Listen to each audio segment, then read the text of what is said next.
All right, let's talk about nerve pain. It's one of those classic challenges, right?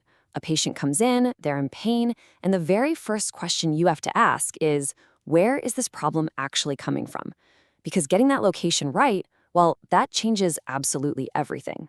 So, picture this. A patient's in your office, they've got pain, maybe some numbness or weakness in their arm. Think of it like a problem with the wiring in a house. Is the fault in just one specific wire leading to a lamp? Is it in the main junction box where all the wires get jumbled together? Or is the problem right at the source, coming from the spine itself? That's the exact puzzle we're going to decode today. Okay, before we can even start to solve this thing, we have to make sure we're all speaking the same language. So let's just quickly build our foundation with three absolutely crucial definitions. Getting these down is the key to localizing nerve pain. First up, we've got mononeuritis. So if the whole peripheral nervous system is the electrical wiring in a house, mononeuritis is a problem with just one single wire. You know, like a frayed cord going to one lamp. The issue is totally isolated, and it only affects whatever that one nerve controls. Simple enough, right? Next, we have Plexitis. Now, in our wiring analogy, a plexus is like a major electrical junction box. It's this busy spot where all the wires from the main panel come in, they get mixed up, they reorganize, and then they head out to different parts of the house. So plexitis means the inflammation, the problem, is happening right inside that chaotic junction box. And finally, there's vertebrogenic pain. This is the big one. It starts all the way back at the spine and hits a nerve root. In our house analogy, this is a problem right at the source. We're not talking about a lamp cord or a junction box anymore. This is an issue with the main power line coming into the house from the grid, the spinal cord itself. So now we've got our definitions, but how do you actually tell them apart in a patient?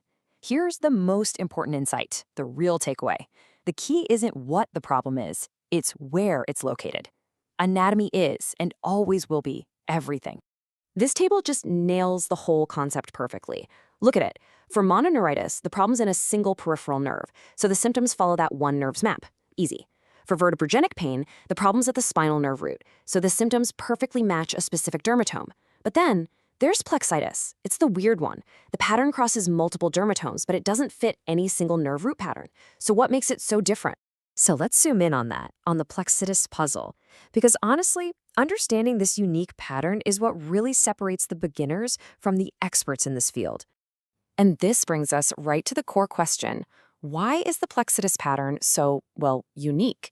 It's clearly affecting things from multiple nerve roots, but it doesn't look like a simple stack of radiculopathies. So what is actually happening inside that plexus to create this strange pattern? Okay, let's go back to that junction box analogy. First, you have multiple nerve roots that enter the plexus. But here's the key. They don't just stay in their own neat little lanes. Oh no. Inside, the nerve fibers completely mix. They reorganize. They trade partners. Then, when they exit, you have brand new peripheral nerves that are formed, and each one is a totally unique mix of fibers from several of the original roots. So what does that mean? It means when you get inflammation inside this box, you damage a little bit of this root and a little bit of that root, all jumbled together. The result is that signature pattern, symptoms that span multiple dermatomes without perfectly matching any single one. That right there is the hallmark of plexitis. So that's the theory. That's the why.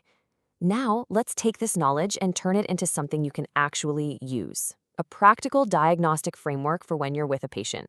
This right here should become your mental checklist every single time. When a patient comes in with nerve pain, number one, localize the lesion. Just ask yourself, is this a root, a plexus, or a peripheral nerve problem? Number two, predict the pattern based on that guess. Are you expecting to see a classic dermatome, a specific nerve map, or that messy, mixed pattern of a plexopathy? And finally, number three, confirm it with your physical exam. It all comes back to this. Your understanding of anatomy is your most powerful tool. Because in the end, this isn't about memorizing a bunch of definitions for an exam. It's about recognizing that understanding the where, that anatomical location, is what transforms a boring list of terms into real, actual diagnostic power. Once you can visualize that anatomy, you can predict the pattern, and suddenly the whole puzzle just starts to solve itself.